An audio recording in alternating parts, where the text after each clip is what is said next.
In Mariupol, there is a prevailing mood. Disbelief at life's new lows. While the still living pick through the landscape of their past like ghosts. Пожалуйста, люди добрые, у нас нет электричества, у нас ничего есть, у нас нет ничего, медикаментов, ничего нет.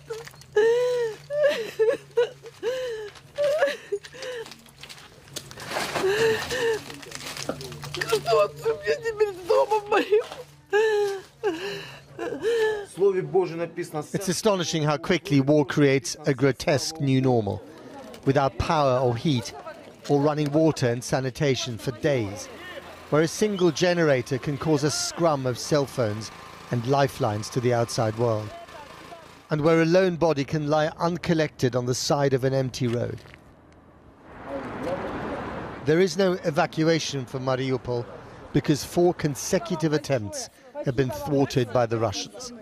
Окраины города лупят, все заминировано. Пока на сегодняшний день, на сегодняшнюю минуту не удалось провести переговоры, чтобы это было безопасно для мирных граждан. Desperation is beginning to rule. Looting in one of the local supermarkets. Frayed tempers.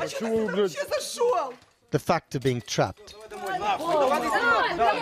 is turning people against each other. And this is where the chain of despair might begin, with a Russian attack helicopter preparing to swarm the night. At the firing end, all wars are reduced to video games now. They said this was a strike against a Ukrainian air defense system. But at the receiving end, one strike causes the destruction of an earthquake. This was a residential neighborhood in Sumy in the northeast. Now this is the site of an archaeological dig for traces of life. Again, we don't know why this place had to be leveled, why she had to suffer. But 21 civilians lost their lives here. Daylight gives a fuller picture under a discreet dusting of snow. A few hours later, a long line of buses for the evacuation of Sumy. That includes 1,000 of the many foreign students who've been studying here. But think of the grotesque irony. Flatten an area and then graciously permit its evacuation. It's like saying, if the Ukrainians won't greet us with open arms, let's destroy their homes and send them packing. In Kharkiv, the Russian airstrikes have created whole neighborhoods of show homes of horror. Glimpses of lives interrupted.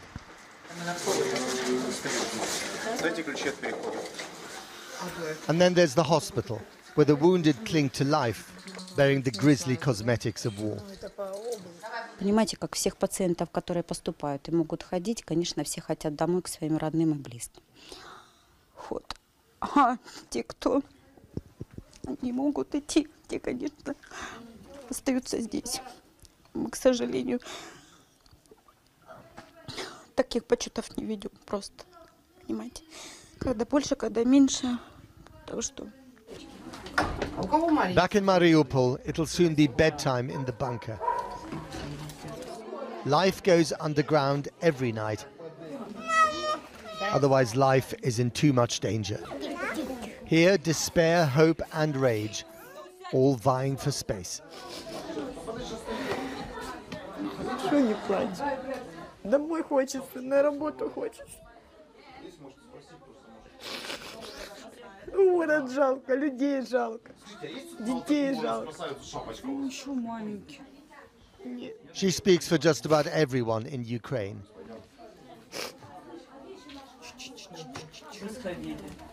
But only one man can answer her, and he's not listening. Well, the human rights officer said that it appears that there could be hundreds of unreported civilian casualties in besieged cities like Mariupol. Earlier, I spoke to the city's deputy mayor, Sergei Orlov, and I began by asking him for an update on the situation in his city. So today was our 4th attempt of evacuation.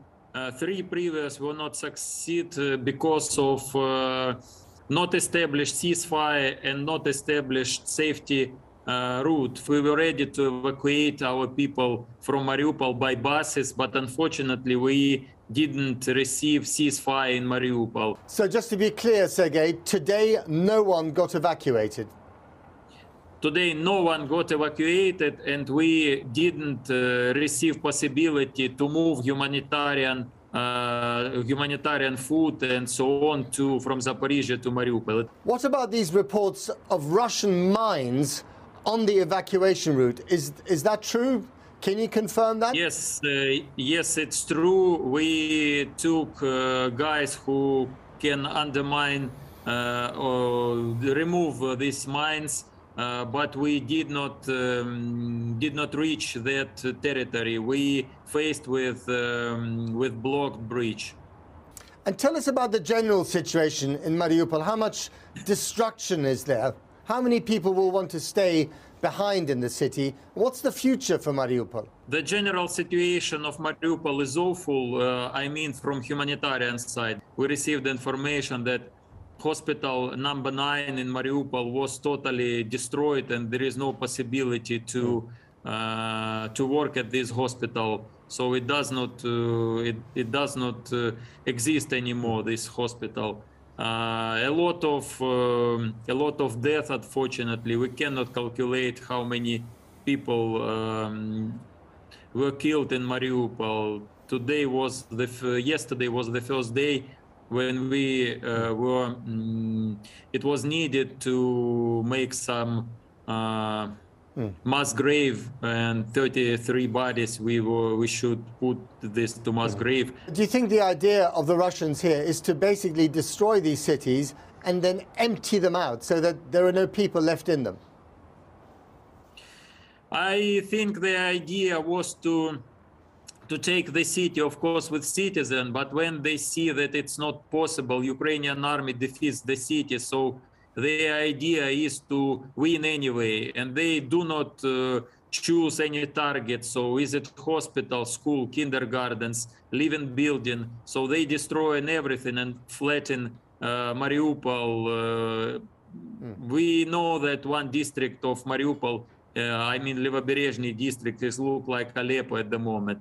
So continuous shelling flatten our city and killing Ukrainians in their beds, in their houses, on the streets. So it's we absolutely sure that we're faced with genocide and war crimes in Mariupol. They destroy all electricity supply, water supply, heating supply. Yesterday they destroyed the last supply of natural gas, and there is no any utility in Mariupol. So people are not able to receive water, to prepare food. They are collecting woods and use fire to prepare cooking.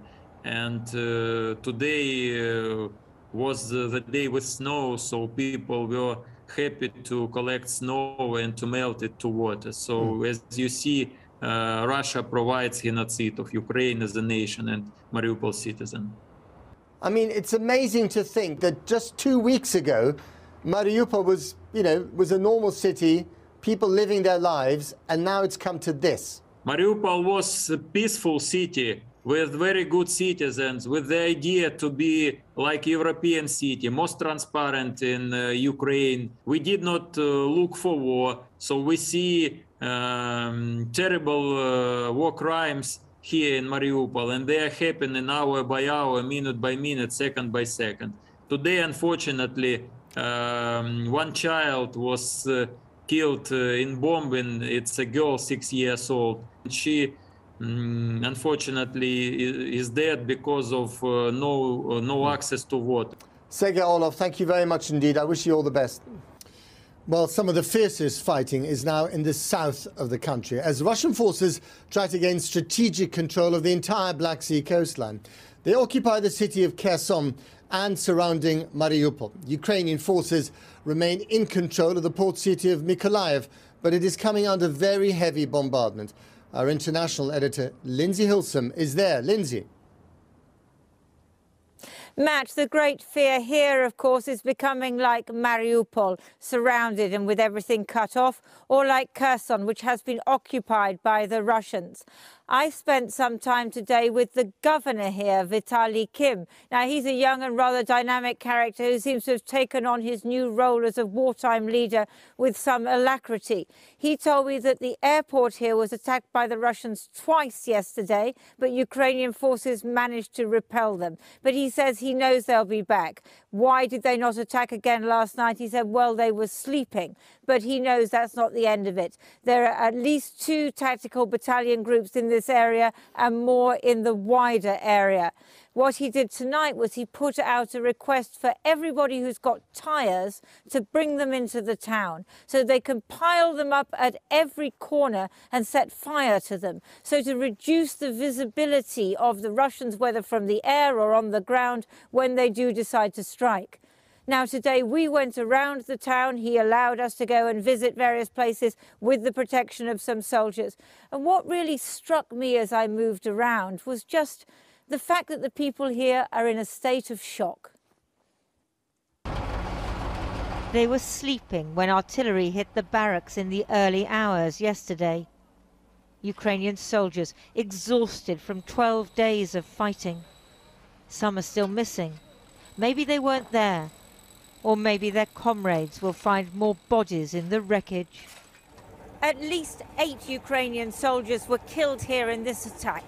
The Ukrainians say that they've pushed the Russians back, that the Russians just don't have the supplies, their logistics aren't working. But of course, another artillery attack could come in at any time. There'll surely be another bombardment, and another. But in Mykolaiv, the military and civilian leadership says time is on the side of Ukraine. How long can this go on? From one day to eternity. So we do not know how it will be, only God knows. But we will do everything that depends from us to win this war. I don't think the time is playing for Putin. The time is playing for us because we are on our own land, because the truth on our side, because we have a strong will. He just can't do this. Yesterday in the early afternoon, we saw black smoke across the river. Today we found out what had been hit. A warehouse complex full of foodstuffs. The Russians, all out for victory, one onion at a time. 24 hours on, the smoke and dust were still thick and choking. They incinerated cans of beer too, and refrigerators, and all the other equipment. And the livelihood of everyone who invested in this business or worked here. Ну, сейчас мы хотим закрыть офисное здание щитами, хоть чтобы, не попадало дождь там или еще что-то, чтобы не лазили. И на этом все. Что спасти, спасать здесь ничего уже.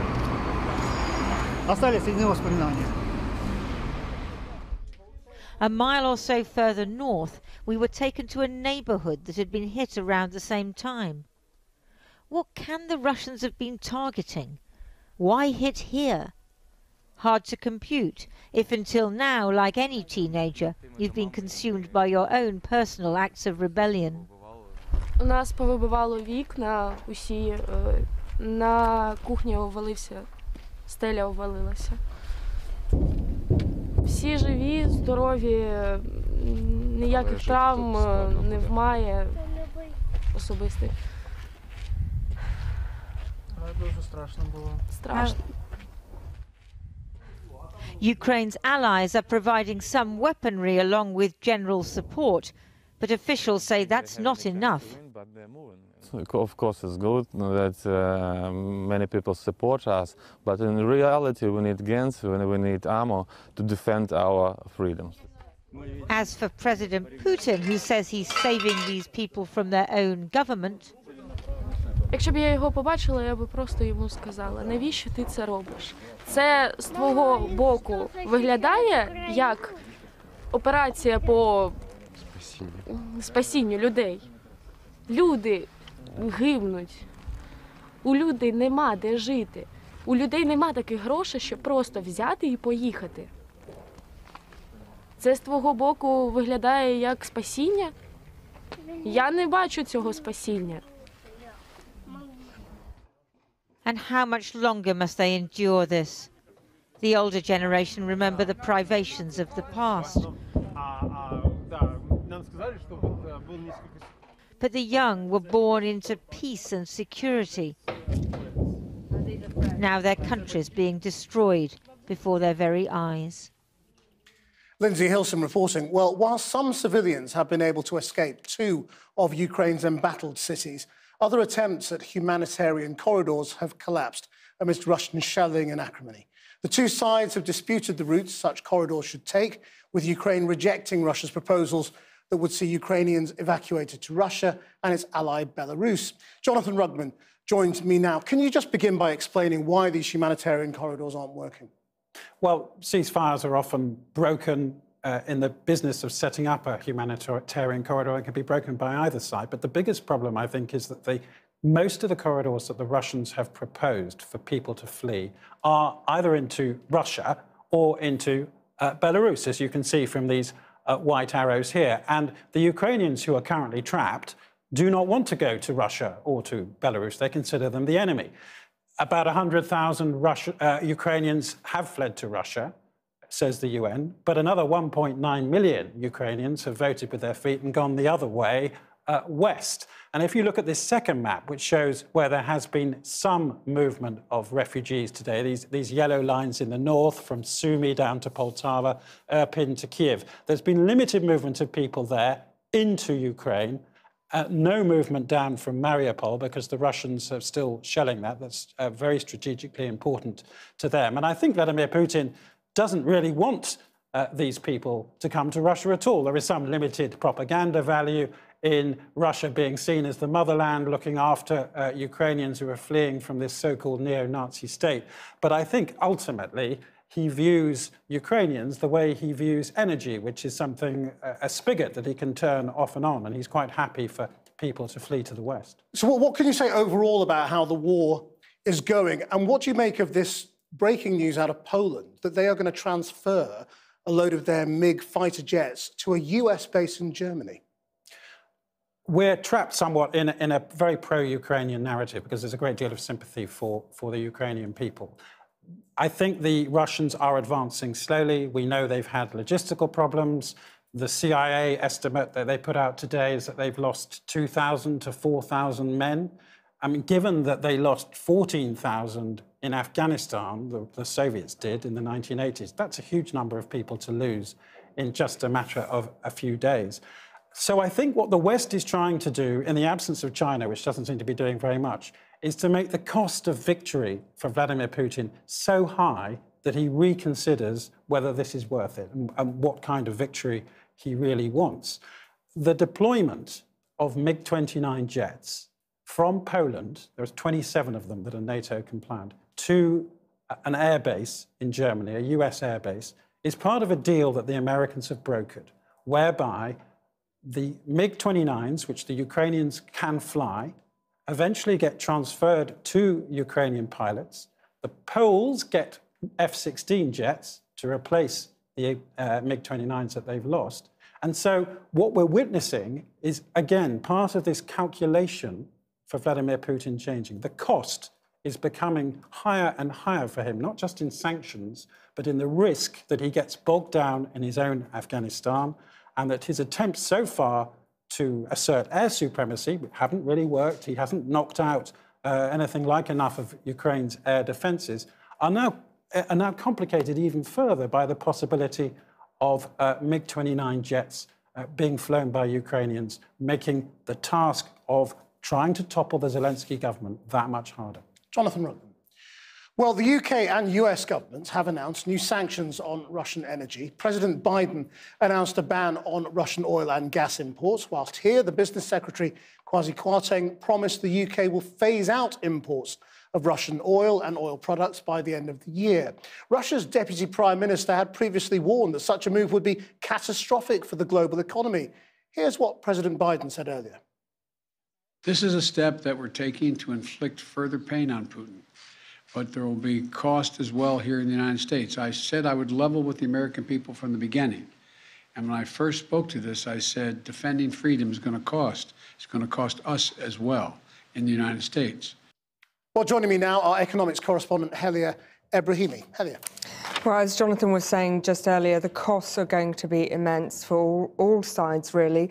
Things that we didn't think were thinkable just a few days ago are now being deployed as the West pushes ahead with its declaration to decimate Russia's economy. Oil is 60% of all of Russia's exports. It's 14% of the entire economy. So Putin is hugely dependent on it. And don't forget, Krish, energy is currently pretty much the only income that is not sanctioned through the banks. As you said, oil has been banned in the US along with gas imports, and the UK has banned all Russian oil and oil products. So, for example, a fifth of all diesel at UK forecourts actually come from Russia. But it's not just diesel, it's naphtha, it's jet fuel. So it's really huge. The EU, however, while they today said they were going to wean themselves off Russian gas, have not joined the embargo. And here's why. Russia makes up 7% of all of US oil imports. So while there are pockets of industry that are going to be hurt, it's not going to bring the country to a standstill. In the UK, it's 11% of imports.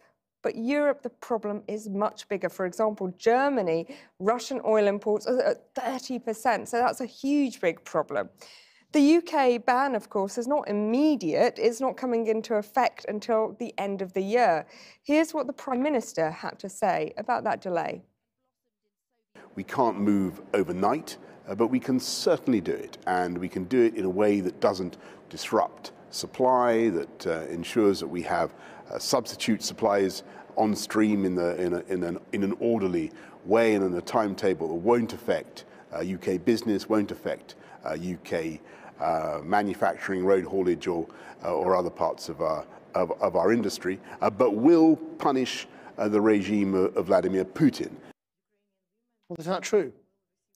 Well, of course, it can't be. Economists are already talking about inflation going above 8%, growth in the UK being dragged backwards, basically stagflation, low growth and higher prices. That's horrible for consumers. The Chancellor apparently told Cabinet this is going to hurt consumers, especially low-income families. And the TUC says the government must protect workers and industry. So there's going to be increasing pressure now going forward on the Chancellor for cushioning measures of how sanctions will not impact UK citizens as much as they might. Thanks, Helia. Well, later in the programme, we will be hearing from people who rely on petrol and diesel to do their jobs. Now, he quoted Shakespeare and echoed Churchill. He was given a standing ovation by MPs. But Ukrainian President Zelenskyy had a simple message for the UK: give us more support. In a unique address to the Commons via video link from Ukraine, he said he was grateful to Boris Johnson and thankful for help, but wanted the government to increase the pressure of sanctions against Russia and to make sure Ukrainian skies are safe. Here's our political editor, Gary Gibbon. You now have the floor. President.